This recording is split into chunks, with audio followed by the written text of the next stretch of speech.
त्वमेव पिता भुवनत्रयस्य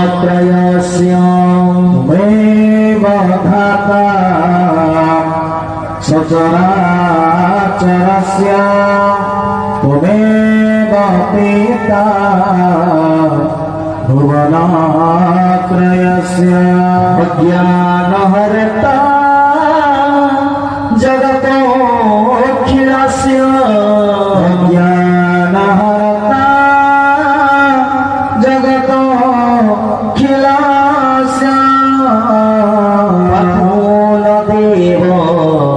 महिमण्डलस्य पथोलदेव